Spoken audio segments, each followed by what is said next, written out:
नमस्कार दोस्तों, कैसे हैं आप लोग। मैं रवि कुमार नागवंशी आपको पढ़ा रहा हूँ माइक्रो इकोनॉमिक्स। और माइक्रो इकोनॉमिक्स में हमारा टॉपिक चल रहा है प्रोड्यूसर इक्विलिब्रियम। प्रोड्यूसर इक्विलिब्रियम की हमारी सेकंड वीडियो है।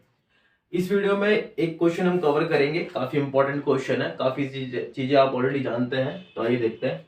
Under perfect competition market determine the determinants of producer equilibrium। producer equilibrium आप पहले भी जान चुके हैं, मैंने लास्ट वीडियो में आपको बताया था producer equilibrium होता क्या है। ठीक है, तो यहाँ पर एक क्वेश्चन हमसे क्या पूछ रहा है, परफेक्ट कंपटीशन मार्केट। ठीक है, हम टाइप्स ऑफ मार्केट पढ़ेंगे जिसके अंदर हम कहता है मोनोपोली मार्केट, ओलिगोपोली मार्केट। ठीक है, परफेक्ट कंपटीशन मार्केट, कई तरह की मार्केट्स के बारे में पढ़ेंगे। तो ये मार्केट होती क्या है, ठीक है, इसमें प्रोड्यूसर कैसे सेटिस्फाई होता है, ठीक है, प्रोड्यूसर इक्विलिब्रियम कैसे निकालते हैं, इसे जानते हैं। सबसे पहले परफेक्ट कंपटीशन मार्केट को समझते हैं। जैसे मैंने आपको पहले भी बताया, परफेक्ट कंपटीशन मार्केट क्या होता है, जहां पर लार्ज नंबर ऑफ सेलर्स होते हैं, ठीक है, and large number of buyers होते हैं। ठीक है, large number of sellers and large number of buyers होते हैं। एग्जाम्पल के लिए आपके आसपास कोई ना कोई मार्केट होगी जहां से सब लोग सामान खरीदते होंगे, तो आपने देखा होगा वहां पर सेम प्रोडक्ट आपको एक शॉप से दूसरी शॉप पे मिल जाए। जैसे किराना स्टोर्स होते हैं, परचून की दुकानें होती है, ठीक है, आप कोलगेट खरीदना चाहते हैं, वही कोलगेट आपको एक दुकान पे मिल रही है तो वही कोलगेट आपको दूसरी दुकान पर मिलेगी। तो यहाँ पर क्या रहता है, और उसी रेट पर आपको रेट भी जो जो रहता है वो स्टैंडर्ड रेट रहता है, सेम रेट पर आपको वो मिलेगी। जिस रेट पर आपको एक दुकानदार दे रहा है, उसी रेट पर दूसरे दुकानदार से आपको वो चीज मिलेगी। ठीक है, तो इसमें क्या रहता है, परफेक्ट कॉम्पिटिशन, इसलिए हम इसे बोलते हैं परफेक्ट कॉम्पिटिशन। ठीक है, क्योंकि यहाँ पर सब एक दूसरे से कॉम्पिटिशन कर रहे होते हैं। ठीक है, इसमें जो प्राइस होता है सेलर मतलब प्रोड्यूसर डिसाइड नहीं करते, ये इंडस्ट्री डिसाइड करती है। ठीक है, मार्केट डिसाइड करती है कि किसी प्रोडक्ट का प्राइस क्या रहेगा। अब इस केस में क्या है कि अब ये कम भी नहीं कर सकते, अगर इन्होंने कम करा तो इन्हें लॉस होगा, ज्यादा करा तो क्या कहते हैं कस्टमर इनके पास नहीं जाएंगे। तो इसी तरह के मार्केट को हम परफेक्ट कंपटीशन मार्केट बोलते हैं। यहाँ पर जो प्रोडक्ट होते हैं, जितने भी सेलर्स होते हैं, उन सभी के प्रोडक्ट सेम होते हैं, कोई उसमें डिफरेंट नहीं होता। ठीक है, डिफरेंशिएशन कुछ नहीं होता। ठीक है, तो इसी को हम परफेक्ट कंपटीशन मार्केट देते हैं। अब इस मार्केट के अंदर जहां पर लार्ज नंबर ऑफ बायर्स है, लार्ज नंबर ऑफ सेलर्स है, ठीक है, प्रोडक्ट सभी के सेम है, प्राइस भी सेम है, तो इसलिए परफेक्ट कंपटीशन है। इसलिए हम जो कंपटीशन है वहां पर परफेक्ट है, 100% कंपटीशन है वहां पर।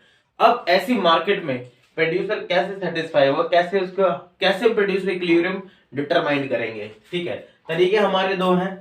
Under perfect competition market the determinants of producer equilibrium is determined with the help of following. दो तरीके से निकालेंगे, हम पहले भी देख चुके हैं, TR and TC approach and MR and MC approach. TR आपको पता ही है, टीआर एंड टीसी का गैप, एंड एमआर एमसी जहां पर एक दूसरे को कट करते हैं, उसी पॉइंट को हम बोलते हैं। ठीक है, उसी पॉइंट पर हमारे क्या होता है, प्रोड्यूसर इक्विलिब्रियम मीट होता है।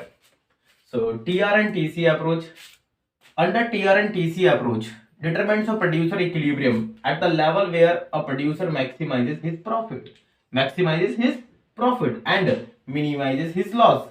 That is the gap between TR and TC is maximum. तो जो गैप रहता है TR and TC के बीच में वो मैक्सिमम रहता है। नेक्स्ट पॉइंट, नेक्स्ट MR और MC में कैसे, under MR and MC approach determinants of producer equilibrium is determined at the level where MR and MC curve are equal to each other, मतलब जहां पर वो इंटरसेक्ट करते हैं एक दूसरे को।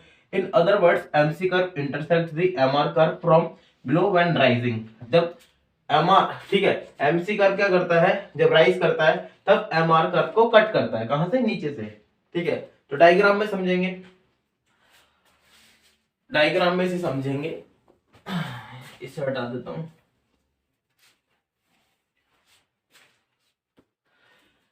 पहले आपको टेबल बनानी है, नंबर ऑफ यूनिट्स आपको 6 तक लेनी है। आपको पता है प्राइस इसमें जो रहेंगे परफेक्ट कंपटीशन मार्केट में स्टैंडर्ड प्राइस रहेंगे। आप एक कॉलगेट खरीद के लेकर आओ, आप या 2 कॉलगेट खरीदो, दूसरी यूनिट का भी प्राइस 10 रुपए रहेगा, तीसरी यूनिट का भी प्राइस 10 रुपए रहेगा, फोर्थ यूनिट का भी प्राइस, तो जो प्राइस है वो तो स्टैंडर्ड ही रहेगा। ठीक है, तो प्राइस इज कांस्टेंट। अब प्राइस आपके कांस्टेंट है, जब आप इसे सेल आउट करोगे, एक यूनिट पर पहली यूनिट आपने सेल की तो पहली यूनिट का प्राइस 10 रुपए, दूसरी यूनिट का प्राइस 10 रुपए, तीसरी से भी आपको रिवेन्यू कितनी मिलेगी, क्योंकि 10 रुपए प्राइस 10 मिलेगी, चौथी से भी 10 मिलेगी, पांचवी से भी 10 मिलेगी, और छठी यूनिट से भी आपको 10 ही मिलेगी, क्योंकि प्राइस 10 रुपए है। तो ये एमआर हो गया। आपको टीआर निकालना है। टीआर आपको पता कि पहली यूनिट पे 10, दूसरी यूनिट तक आपने कितने रुपए कमाए, 20 कमाए, तीसरी तक 30, 40, 50, ये आपने निकाल लिया और ये आपको यहां आपको मिला। ठीक है। यहां से आपको एमसी लेना है। ठीक है। एमसी 11 से आप स्टार्ट करोगे, 10, 9, 8, 10, आप इंक्रीज करोगे 10, 11, एमसी के बाद फिर ऐड करना है आपको 11 एज इट इज। ठीक है। देन आपका यहां पर 22, 30, 38 एंड 48 एंड 59, इस तरह से लेना है आपको। ये आपका कितना होना चाहिए, ये आपका 21 होना चाहिए। ठीक है। ये 21 नहीं हुआ, 22 नहीं हुआ, 21 होगा। 10, 11 एंड 10, 21, 21, 9, 30, 30, 38, 48। ठीक है। तो ये 21 होगा। इस तरीके से आप ये टेबल बनाओगे। प्रॉफिट कैसे निकालोगे, टोटल रेवेन्यू में से माइनस करोगे आप। ठीक है। टोटल रेवेन्यू में से आप टोटल कॉस्ट को माइनस करोगे तो ये आपको प्रॉफिट निकल कर आ जाएगा। ये निकल कर आ गया आपका। ठीक है। डायग्राम आप पहले से जानते हैं कि टीआर और टीसी का डायग्राम किस तरह से बनता है, ये चीज आपने पहले भी देखी है, बस मुझे आपको समझाना है यहाँ पर। ये आपका डायग्राम हो गया टीआर एंड टीसी का। ये कर्व जो जा रहा है आपका टीआर जा रहा है, जस्ट ये TBC and this is your TC. ये टीसी हो गया। हम गैप, ये हमारे ब्रेक इवन पॉइंट होता है, पहले भी समझा है। ए और बी हमारे ब्रेक इवन पॉइंट है, ये हमारा ब्रेक इवन पॉइंट है। ठीक है। एंड ये जो यहां से लेके यहां तक का यही हमारा प्रॉफिट है। ठीक है। ये जो पार्ट है, ये जो मैं इसे शेडेड कर देता हूँ, ये जो पार्ट है मेरा, ठीक है, ये जो पार्ट है मेरा, यही मेरा प्रॉफिट है। क्योंकि इसके बाद क्या है, टीसी ग्रेटर देन है टीआर से, तो ये तो मेरा लॉस हो जाएगा। और इससे पहले भी टीसी ग्रेटर देन है, क्योंकि ये टीसी है, ग्रेटर देन है टीआर से, तो ये भी मेरा लॉस हो जाएगा। ठीक है। तो यही है जहां पर मेरा प्रॉफिट, इसके बाद मैं प्रॉफिट अर्न करता हूँ और इससे भी पहले प्रॉफिट अर्न करता हूँ। बट वो हाईएस्ट पॉइंट कौन सा है जहां पर मैं सबसे ज्यादा प्रॉफिट अर्न करता हूँ, तो सबसे ज्यादा पॉइंट मैं इस पॉइंट पे करता हूँ, जो इन दोनों के बीच का सबसे ज्यादा गैप जो होगा, कॉस्ट सबसे कम होगी और मेरा प्रॉफिट, मेरा टोटल रेवेन्यू सबसे ज्यादा होगा। तो एम और एन, ये जो पॉइंट, ये जो हमारा पॉइंट दिख रहे हैं, इसका जो गैप है, ये गैप हमारा प्रोड्यूसर इक्विलिब्रियम को यहीं पर हम डिटरमाइन करते हैं। ठीक है। इसी से मैंने फिर ये लाइन डाली, फिर मैंने इसी की जस्ट, क्योंकि हमें दोनों अप्रोच यूज करनी है एक साथ, तो दोनों अप्रोच के साथ कैसे करेंगे, आपको पता है इसमें जो प्राइस रहता है कांस्टेंट रहेगा। ठीक है। जो हमारा प्राइस होगा, ये रिवेन्यू, ये cost unit and revenue cost unit, जो प्राइस रहेगा वो कांस्टेंट रहेगा। हमें पता है कि प्राइस हमारा जो प्रॉफिट कंपटीशन मार्केट में वो कांस्टेंट रहेगा। ठीक है। आप कितने भी यूनिट खरीदते जाएं, हर यूनिट का प्राइस 10 रुपए ही रहना है। तो 10 रुपए प्राइस है, तो प्राइस की लाइन बिल्कुल सीधी जाएगी। एआर भी हमारा सेम जाएगा। तो एआर हम एवरेज, अगर मैं, ये मेरा टोटल रेवेन्यू को नंबर ऑफ यूनिट से डिवाइड करूंगा, तो 10, 10, 10, 10, 10, हर लेवल पर एवरेज रेवेन्यू मेरी 10 आएगी। तो प्राइस इक्वल टू एआर, और एमआर भी कितना, 10। एमआर और टीसी डिमांड कर रहे, चारों चीजें इक्वल होंगी। ये चीज समझ में आई। जो एमसी कर्व होता है जस्ट वो नीचे से ही जाता है। ठीक है। ऐसे कट करते हुए ऊपर की तरफ जाएगा, तो ये पॉइंट होगा, ये हमारा इक्विलिब्रियम पॉइंट होगा, ई होगा यहाँ पर, क्योंकि इस पॉइंट पर जो MR is equal to MC है। ठीक है। अब ये लाइन यहां से कट करती हुई आ रही है, यही मैक्सिमम लेवल है यहाँ पर, और इसी लेवल पर ये पॉइंट यहाँ पर कट कर रहा है, ये ई पॉइंट है। तो बस यही हमें सेटिस्फाई करना था। ठीक है।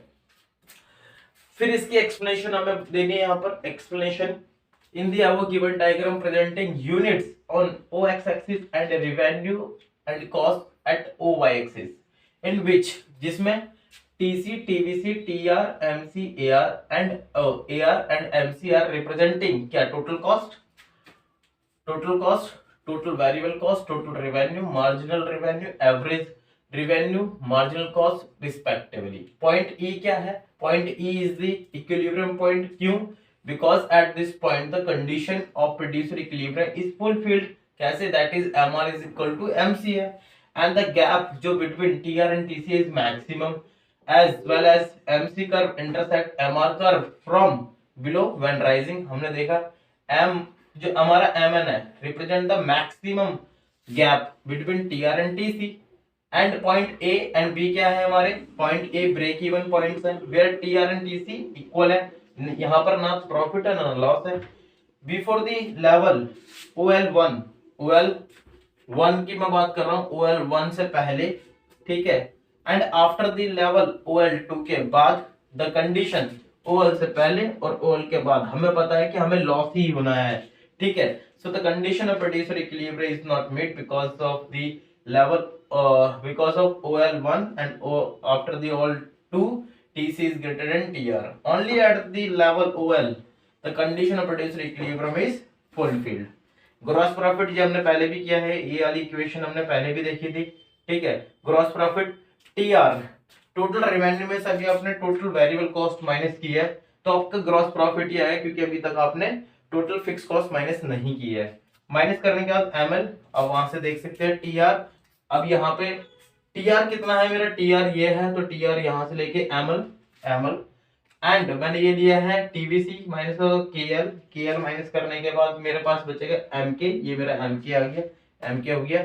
इसमें से नेट प्रॉफिट में मैं टोटल कॉस्ट, अगर TVC भी माइनस कर देता इसमें से, तो कहने का मतलब क्या है कि मैं total fix cost, total variable cost दोनों माइनस कर रहा हूँ, तो दोनों को मैं टोटल कॉस्ट बोल सकता हूँ। तो टोटल रेवेन्यू से डायरेक्ट मैंने TC माइनस करा, तो ML ये यहां से लेके ML और NL माइनस करने के बाद मेरे पास MN मिला, जो मेरा नेट प्रॉफिट है, ठीक है।